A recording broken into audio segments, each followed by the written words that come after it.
Hello, I'm Jonathan Dunsky, author of the Adam Lapid Mysteries. On this channel, I talk about crime fiction that I read and enjoyed, and today I'd like to tell you about A Ticket to the Boneyard by Lawrence Block. A Ticket to the Boneyard is book 8 in the Matt Scudder series. I previously reviewed a number of books in the series, and I'll leave a link in the description below to a playlist that includes all those reviews. For those of you who are unfamiliar with Matt Scudder, he's a private investigator working in New York. The series begins in the 1970s and progresses in real time with Scudder aging realistically all the way to his older years. In this book, Scudder is in his early 40s, I believe, and he is called by an old friend, an old acquaintance, and an old lover, a woman called Elaine Mardell, whom we previously met, I believe, in book 1 of the series for just one scene. And she's a character who will now play a bigger role in the rest of the series. So Elaine Mardell is a call girl. She's independent, she works from her apartment, and she used to have a sort of friendly arrangement with Scudder when Scudder was a police detective. Like every prostitute, she needed someone on the police force to protect her, someone she could call for help. And so he became that person for her, and she became available to him sexually in return. But this was not as sordid or as lacking in feeling as you might suspect.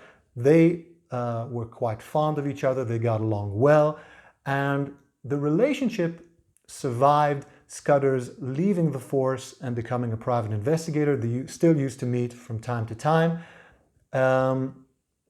until something happened that sort of drove them apart. And what happened is the backstory to this novel, A Ticket to the Boneyard. And so what happened was that when Scudder was still a cop, a ruthless guy by the name of Leo Motley one day visited Elaine in her apartment, and there he basically informed her that he was now going to run her life. He's going to be a pimp. He's going to take her money, and he also abused her sexually. And she turned to Scudder for help. So Scudder waited for Motley in Elaine's apartment when he next arrived there. And things happened, and Scudder eventually, at the end of this meeting, framed Motley for trying to shoot at him, and with the help of Elaine and another prostitute whom Motley abused and tried to take advantage of, managed to send Motley away to prison for a good number of years.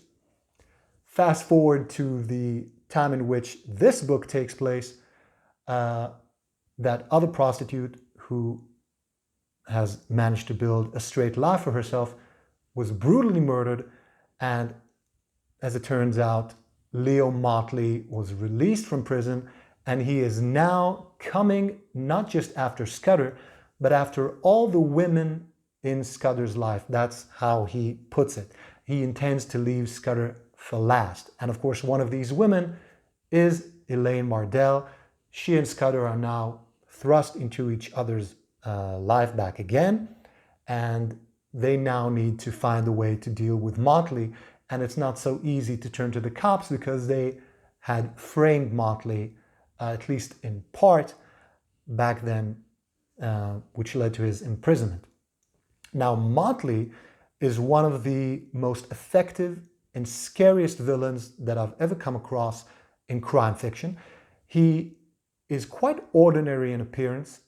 He is not huge in size or physically intimidating, but what he has is a sort of talent in using his hands. He's able to find pressure points and painful points in someone else's body, and he has very strong hands. So he's able to inflict great pain and even incapacitate someone just by using his hands. And his overall character and nature and the way he talks are simply terrifying. Now, I read this book both in print and I also listened to it in audio, and I have to say that the audio version is much more scary than the text version. Something about the narration just ramps up the fear factor, especially when it comes to Motley using his hands and talking. So Motley is, I believe, the scariest villain in the entire series, and as I said, one of the scariest villains that I've come across in years of reading crime fiction about murderers and psychopaths and so on. So that's part of what makes the story so effective, just the character of Motley. In addition to that, the way that Scudder goes about trying to locate Motley in the huge city of New York is fascinating. As with all Matthew Scudder novels, New York City is sort of a character in itself. Scudder goes into various places, visits rundown neighborhoods and buildings, and gets into the sort of sordid underlayer of New York society or just the city itself in his search for Motley, trying to stop him before he kills anyone else and before he hunts down Elaine as well.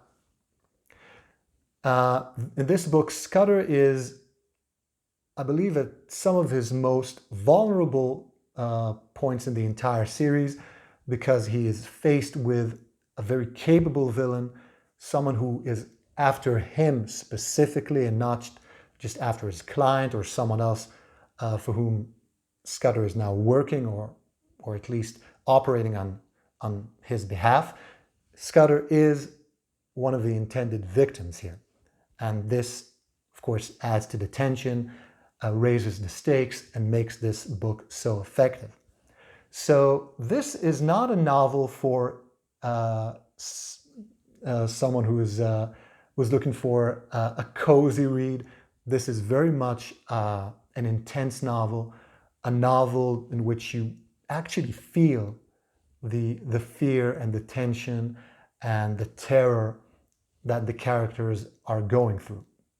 And as I said, Motley is such an effective villain that he gets under the skin of not just Scudder, but also you as the reader. But it's a terrific novel if you're the sort of person who is not squeamish about such things. This is just an impressive piece of work, a terrific work of detective fiction, and also an interesting and crucial step in the development of Matthew Scudder from the beginning of the series, when he was an alcoholic, to the rest of the series where now he's a recovering alcoholic and he is now brought back into the life of Elaine Mardell. They're brought back together again by this shared crisis. So if you're a fan of the Matthew Scudder series, this is a book that's not to be missed. And if you like crime fiction, the entire Matthew Scudder series is something that you should give a try to at least read the first few novels. Don't begin with this one. Start with book one and just go through the series until you reach this book, and then continue on with the other books. I'll leave a link in the description below to where you can find a copy of this novel. I highly recommend it. But it's terrifying, just to make that abundantly clear. It's a book that will sort of stay in your mind for a while after you read it. So let me know in the comments if you've read any of the Matthew Scudder series and what you thought of them. Thank you for watching. I'll see you in the next video.